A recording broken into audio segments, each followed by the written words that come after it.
धन्यवाद, नमस्कार। सर 2012 चुनाव नज़दीक है, कैसी स्थिति मानते हैं बीजेपी पार्टी की? बीजेपी की स्थिति मैं समझता हूँ अच्छी है, और उस वजह से है कि पिछले 5 साल में, और अभी 4 साल हुए, चुनाव होते होते 5 साल हो जाएंगे, जिस प्रकार से भारतीय जनता पार्टी ने अपने घोषणा पत्र के अनुसार काम किया है और बहुत सारे बड़े बड़े काम, अच्छे काम, जनहित के काम यहाँ हुए हैं, एक तो उसके आधार पर, और दूसरा भारतीय जनता पार्टी की अपनी नीति हमेशा रही है, खासकर उत्तराखंड के संबंध में और उत्तराखंड के संदर्भ में। जिस प्रकार भारतीय जनता पार्टी ने अटल जी के समय से बहुत बड़े बड़े काम उत्तराखंड के लिए किए हैं, वो एक पक्ष है। और दूसरा पक्ष है कि जिस प्रकार कांग्रेस जो यहाँ मुख्य दूसरी पार्टी है, जिस प्रकार केंद्र में बहुत बड़े भ्रष्टाचार के आरोप उन पर लग रहे हैं और काफ़ी अस्थिरता पार्टी में राष्ट्रीय स्तर पर है, उसका प्रभाव यहाँ पर पड़ेगा। और मैं समझता हूँ कि भारतीय जनता पार्टी को इस चुनाव में विजय मिलनी चाहिए। सर पर बीजेपी में काफ़ी गुटबाजी का माहौल बन रहा है, क्या खामियाजा भुगतना पड़ेगा पार्टी को? ऐसा है, हमारे देश में राजनीतिक पार्टियों में आपस में गुटबाजी बड़ी पार्टियों में लगी रहती है, कोई अनूठी बात है नहीं। और साथ कर जब चुनाव नज़दीक आते हैं तो ये गुटबाजी थोड़ा बढ़ती है, आपस में गुटबाजी कहिए या विचार की भिन्नता कहिए या अपने अपने दृष्टिकोण अनेक बातों पर वो कहिए, वो सब होते हैं। लेकिन मुझे आशा है कि चुनाव होते होते सब सुलझ जाते हैं, ठीक बातें ठीक हो जाती हैं। तो सर जो सुनने में आ रहा है कि आपकी तरफ से भी सुनने में आ रहा है कि आप शायद थर्ड फ्रंट क्रिएट करने जा रहे हैं, इन बातों में क्या सच है? नहीं गुप्ता जी, मुझे समझ में नहीं आता कि आपने कहा मेरी तरफ से भी कभी कोई ऐसी बात नहीं हुई है। और जैसे मैंने कहा कि राजनीतिक माहौल है और विपक्ष पार्टी अपनी अपनी तरफ से कोशिश करती है, हर प्रकार से कोशिश करती है, और इसलिए ये थर्ड फ्रंट का जो है वो तो बन ही गया है। अभी आप संस्था यूकेडी और दूसरी पार्टी ने बनाया है, तो ये कोई अननेचुरल बात नहीं है। राजनीति में ये सब होता है, अपने अपने लोग अपने अपने ग्रुप के, अपने विचारधारा के, अलग अलग पार्टियां अपना अपना तरीका इस्तेमाल करती हैं। कुछ लोगों ने जो छोटे छोटे दल थे उन्होंने इकट्ठा होकर अपना एक थर्ड फ्रंट बनाया, तो उसमें कोई आश्चर्य की बात नहीं है। और बीजेपी और कांग्रेस दो बड़ी पार्टियां हैं, वो अपने आप लड़ेंगी और उसमें किसी प्रकार की शंका होनी नहीं चाहिए। तो आप बीजेपी के पक्ष से ही लड़ेंगे? हाँ, वह उसमें कोई शंका तो होनी नहीं चाहिए, ये सवाल अटपटा जैसा है। जी सर, अब सीएम पद छोड़े हुए कुछ वर्ष हो गए हैं, क्या लगता है क्या उस समय सीएम पद छोड़ना चाहिए था? हाँ, 2 साल हो गए हैं। जून के महीने में मैंने ये मुख्यमंत्री पद से मैं हटा था, और छोड़ना चाहिए तो नहीं छोड़ना था, ये तो ऐसी एक बात है, व्यक्तिगत उसमें भावनाएं हैं। और मेरे व्यक्तिगत रूप से मन में क्या उद्देश्य थे, क्या मेरे मन में आकांक्षाएं थी, अपेक्षाएं थी, क्या मेरे सपने थे। हर एक व्यक्ति के अपने अपने सपने होते हैं, और उत्तराखंड के लिए मेरे सपने थे, वो 2 साल में उनको कुछ मैं कर पाया। और व्यक्तिगत तरीके से मैं समझता था कि जून लोकसभा चुनाव के बाद मई में अगले 3 साल कोई चुनाव उत्तराखंड में नहीं थे। मेरे समय में 2 साल में 2 साल बराबर चुनाव होते रहे, जितने भी चुनाव संभव थे देश में सब वो होते गए, और इसलिए मुझे कुछ कठिनाई पड़ी। लेकिन ये है, अभी छोड़ना चाहिए था नहीं छोड़ना चाहिए था इसका अलग है, ये मैं पार्टी के अंदर हूँ, पार्टी का अनुशासन के अनुसार जो मुझे जिस प्रकार से आदेश हुआ वो मैंने किया। अब उसके ऊपर ये एकेडमिक सवाल है कि मुझे छोड़ना चाहिए था कि नहीं छोड़ना चाहिए था, लेकिन ये ज़रूर है कि बहुत सारे सपने थे जो अधूरे रह गए, और हमारी पार्टी उनको पूरा करेगी, ऐसी मेरी आशा है। तो अब मुख्यमंत्री निशंक साहब हैं, उनके कार्यकाल को कैसा मानते हैं? देखिए, भारतीय जनता पार्टी का कार्यकाल है और मैं उसका पार्टी हूँ, उनका कार्यकाल ठीक चल रहा है। और जो भी हमारे अंदर कुछ सुझाव रहते हैं, कुछ कमियां रहती हैं जो हम चाहते हैं कि हो, वो पार्टी के अंदर हम देते हैं।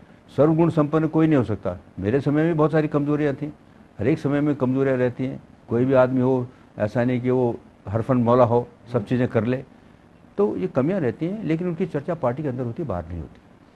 तो बीजेपी की स्थिति आप स्टेट में मजबूत मानते हैं? नहीं, इसलिए देखिए, ऐसा मैंने आप तो कारण बताया।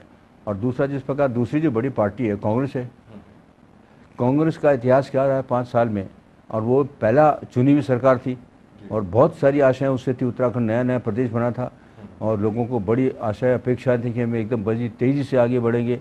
5 साल में जिस प्रकार का कार्यक्रम असंतोषजनक रहा, जनता को बड़ा निराशा हुई है। और इसलिए जो विकल्प है, कोई विकल्प प्रदेश के पास इस समय नहीं है। भारतीय जनता पार्टी की जो अपने काम है, जिस प्रकार उनकी राष्ट्रीय नीतियां हैं, उनके आधार पर हम समझते हम जीतेंगे। तो अब तैयारियां कहाँ तक पहुँच चुकी है सर? तैयारियां तो लगातार चलती रहेंगी। फरवरी में चुनाव है, तब तक बराबर कुछ न कुछ लगा रहता है। और हमारी पार्टी का एक अपना तरीका है चुनाव में तैयारी करने का। बूथ स्तर से तैयारियाँ शुरू होती हैं और ऊपर तक आती रहती हैं, वो तैयारियाँ शुरू है और धीरे धीरे जैसा टेम्पो बढ़ता जाएगा और गतिविधियाँ भी तेज़ होती जाएगी और सर तैयारी चल रही है। सर इस बार ये टिकट आवंटन किस प्रकार होगा, मतलब किस प्रकार के प्रत्याशियों को उतारने की? नहीं, भारतीय जनता पार्टी का टिकट बांटने का एक तरीका है और प्रदेश स्तर पर चर्चा होती है, नाम सुझाव देते हैं, केंद्र का पार्लियामेंट्री बोर्ड मिलता है, वो फाइनली तय करता है।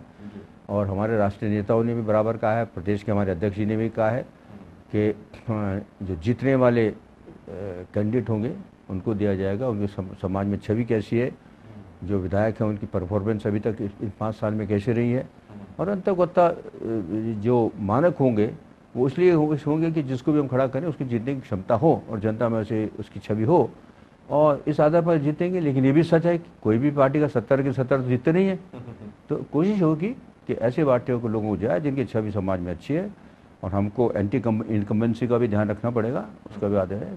तो उस आधार पर जो कैंडिडेट हैं, जो प्रत्याशी, वो छांटे जाएंगे। कब तक सर लगता है ये प्रक्रिया कंप्लीट हो जाएगी? अब ये मेरे लिए कहना संभव नहीं है, क्योंकि अनेक विचार हैं। कोई कहते हैं बहुत जल्दी करना चाहिए, कोई कहते हैं आखिरी 4 हफ्ते में करना चाहिए। तो ये केंद्रीय नेतृत्व क्या तय करता है उस पर आधारित है।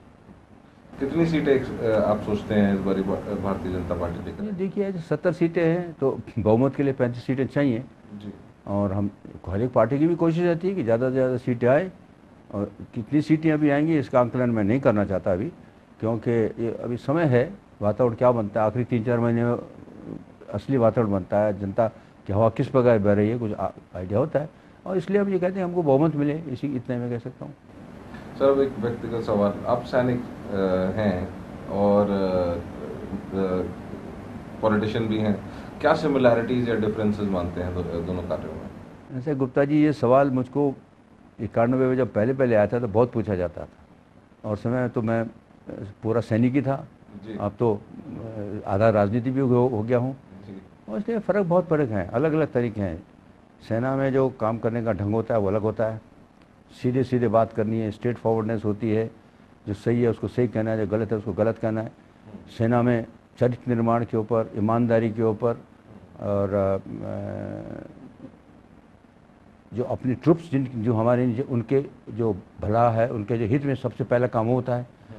राजनीति में भी हम कहते हैं देश का हित होना चाहिए, लेकिन राजनीति में अपना हित आगे आ जाता है और टकराव हो जाता है, और इसलिए एक जो आदमी का चरित्र सेना में होता है वो अलग किस्म का होता है, और राजनीति में जो कार्यशैली होती है वो अलग होती है। सेना में अगर सही चीज़ है तो कहते हाँ है, आपने ये काम करना तो कहते हाँ का, अगर नहीं हो सकता तो बता दिया जाए नहीं हो सकता, नहीं करना है। और राजनीति में तो कहते हैं कि गुड़ नहीं देते तो कम से कम गुड़ जैसी बात तो करो।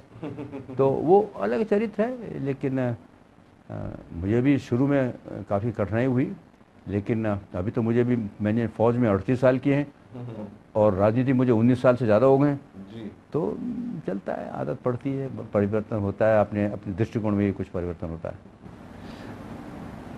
तो सर अब आने वाले इलेक्शंस को बीजेपी अगर जीतती है तो क्या अपने आप को मुख्यमंत्री की पोजीशन में? नहीं, देखिए इसमें ये कोई मुख्यमंत्री, मैं तो पिछले चुनाव में भी जब मैं चुनाव हो रहा था, मैं मुख्यमंत्री को मैंने अपने आप में बताया, उस समय तो सांसद था, और हमारे राष्ट्रीय अध्यक्ष ने इस बात के ऊपर अपना जो विचार वो दे दिया है, और उसी के आधार पर चलेगा। उन्होंने दिल्ली में पत्रकार वार्ता में बात कह दी है कि क्या किस प्रकार का उनके क्या दृष्टिकोण है, क्या आदेश है। उन्होंने कहा 3 लोगों के नेतृत्व में चुनाव लड़ा जाएगा, और चुनाव के बाद तय होगा कि कौन मुख्यमंत्री बनेगा। जी सर बहुत बहुत धन्यवाद हमारे साथ। धन्यवाद गुप्ता जी, आप आए, आपका बहुत आभार, और आपके चैनल को TV 100 को बहुत बहुत शुभकामनाएं। आप उत्तराखंड के अंदर बहुत रुचि लेकर बहुत अच्छा आपका काम चल रहा है, प्रचार प्रसार ज़्यादा चल रहा है, और इसी प्रकार आपका निष्पक्ष अपना प्रचार करते रहिए, मेरी उसके लिए शुभकामनाएं। तो चलिए, ये थे हमारे साथ पूर्व मुख्यमंत्री मेजर जनरल भुवन चंद्र खंडूरी सर, हमारे साथ बात। बहुत बहुत धन्यवाद आपका भी और TV चैनल का भी।